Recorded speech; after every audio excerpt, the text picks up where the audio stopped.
नुकताच जमून आलेल्या अनुराधाबाईंनी आराम खुर्चीवर बसून डोळे मिटले. तेवढ्यात शेजारची शांती आजी आली. वयाची 60 पार झालेली आजी बोलायला फार कडू होती. सतत आपल्या बोलण्याने एखाद्याच्या मनात शंकेची पाल चुकचुवायची तिची सवय होती. पण अनुराधाला कधीही तिचा त्रागा वाटत नसे. वडीलधारी म्हणून ती नेहमी तिचा आदर करी. पाहिलंस अनुराधा, गेली तुझी सुनबाई. किती केलीस तिच्यासाठी, तरी देखील आता दिवस बदलताच तुझी साथ सोडली म्हणायची. शांता आजी म्हणाली.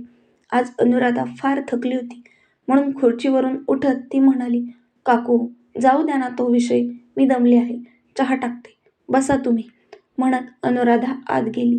मला नको चहा, मी आता जाते, रात्री येईल शतपावली करायला, असे सांगून आजी निघून गेली. चहाचे आदन गॅसवर ठेवत अनुराधाला भूतकाळ आठवला.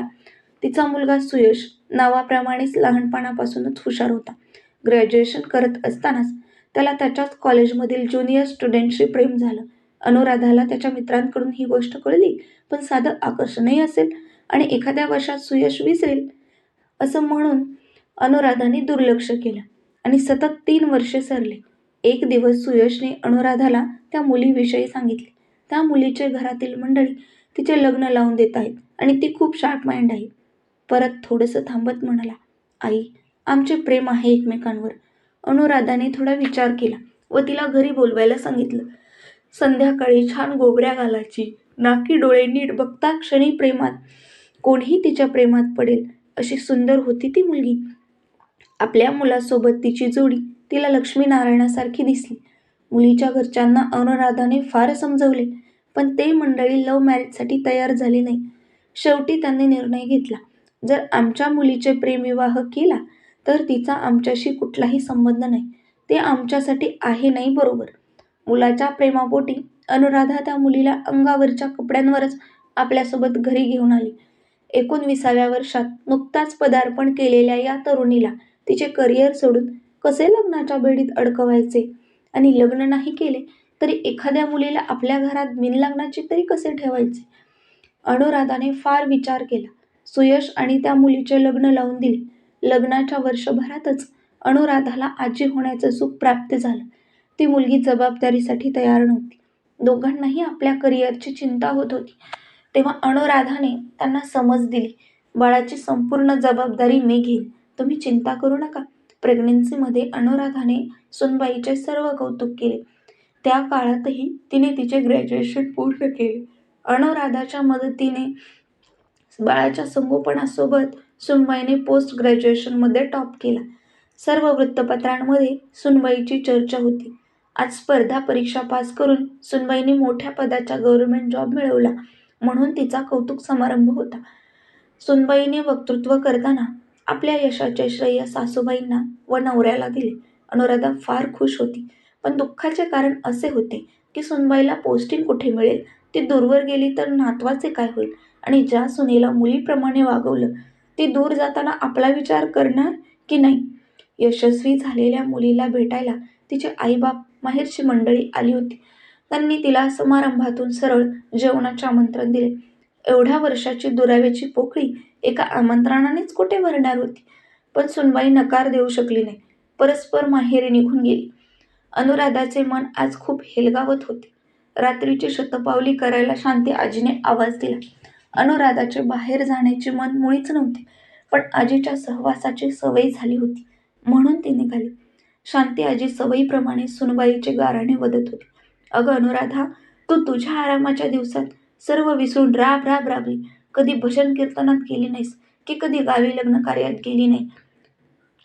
तुझ्या सुनेने जसं तुला मोलकरणी बनवले. आता मात्र अनुराधाच्या भावनांचा कंप फुटला. डोळे पाणावले. ती आजीला म्हणाली, आजी, तुम्ही सांगा मी काय करायला हवं होतं. माझ्या हुशार आणि जबाबदार मुलाला प्रेमविवाहासाठी नकार दिला असता तर त्याच्या बुद्धीवर आणि मनावर कोणत्याही प्रकारचा आघात झाला असता. त्याला योग्य अशा मुलीला नकार देण्याचं काही कारणच नव्हतं, म्हणून मी लग्न लावून दिले. लग्नानंतर सुनबाईवर लहान वयातच मोठ्या मोठ्या जबाबदाऱ्या टाकून तिच्या चुका काढून रोज वाद घालण्यापेक्षा मी तिच्या मनाने घेतलं. ज्या मुलीच्या हुशारीवर माझ्या मुलाने प्रेम केलं, तिला घरात बसून तिच्यातील क्षुल्लक कारणाने चुका काढून रोज वाद घालण्यापेक्षा तिच्या मनाने घेणं मला पटलं. मी आता असताना बाळाला पाळणा घरात ठेवावे कशाला? ज्या भजन कीर्तनाची तुम्ही गोष्ट करत आहात तिथे नक्की भजन कीर्तन होते? अनुराधा प्रश्नार्थक नजरेनं बोलत होती. साऱ्या स्त्रिया आपले गाराणे एकमेकांना ऐकवतात. तिची सून हे करते म्हणून आपल्या सुनेकडून त्या अपेक्षा करतात. अनुराधा आपल्या छातीवर हात ठेवत अभिमानाने म्हणाली, माझ्या सुनीनं माझ्या कष्टाचं चीज केलं, त्याचा गर्व आहे मला. तुला कोण समजावणार? असं म्हणून आजी पुन्हा घरी निघून गेली. अनुराधाला तिने केलेल्या कर्तव्याचे दुःख नव्हतेच, तिला सुनबाईचा विरह नकोसा वाटत होता. सुनबाईंनी सरळ सरळ माहेरी निघून गेल्याने हृदयात कुठेतरी टीच बसली होती. विचारांच्या काहुरातच अनुराधा झोपली. सकाळी सकाळी किचनमध्ये आवाज येत असल्याने अनुराधा किचनमध्ये गेली. सुनबाई चहा टाकत होती. सुनबाई, तू कधी आलीस? अनुराधा म्हणाली, मी रात्रीच आली. तुम्ही गाढ झोपलेल्या होत्या म्हणून उठवले नाही. सुनबाई म्हणाली. किचनच्या खिडकीत बाहेर बघत असताना अनुराधाने विचारलं, राहिली नाहीस माहेरी? सासूबाई, कसलं आणि कोणतं माहेर? फक्त देखाव्याचे? आज जेव्हा मी यशस्वी झाले तेव्हा त्यांनी मला ओळखले. इतक्या वर्षात त्यांना माझी आठवणही झाली नाही. असं उगवत्या सूर्याला नमस्कार करणाऱ्या लोकांपासून थोडं लांबच बरं. गरिबाचे खरं प्रेम हे क्षुल्लक आणि श्रीमंताचे खोटे लफडे हे कौतुकाचे, अशी ही सामाजिक कीड लागलेली प्रवृत्ती. काल त्यांनी नात्याकडे एक पाऊल पुढे केले म्हणून मीही तेवढेच पाऊल पुढे केले. फक्त चहा घेतला आणि निघाले. सुनबाई म्हणाली, बरं, कधी शिफ्ट व्हायचे तुला नोकरीसाठी? अनुराधाने विचारले. मला नाही, आपल्याला शिफ्ट व्हायचे आहे सासूबाई.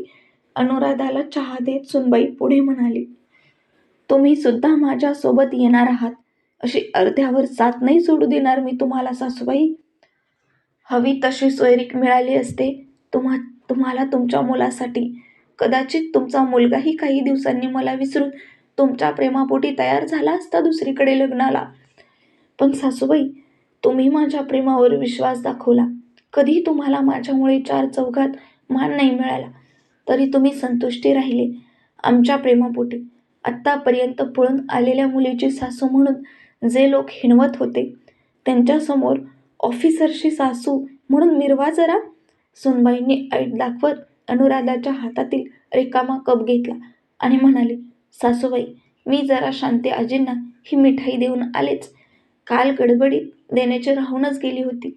शिवाय त्यांचा आशीर्वादही घ्यायचा राहिलाच होता. बाहेर पेपर वाचत असलेल्या सुयशने जेव्हा घडला प्रसंग ऐकला तेव्हा त्याला आपल्या प्रेमविवाह निर्णयावर आणि बायकोवर अभिमान वाटला. समोर असलेल्या शांती आजीच्या घराकडे बघून अनुराधाला विचार आला, निंदकाचे घर असावे शेजारी. ही कथा तुम्हाला कशी वाटली कमेंटमध्ये नक्की सांगा. आणि हो, व्हिडिओ आवडला असेल तर चॅनलला सबस्क्राईब मात्र नक्की करा. भेटूयात परत एका अशाच व्हिडिओसोबत. तोपर्यंत धन्यवाद.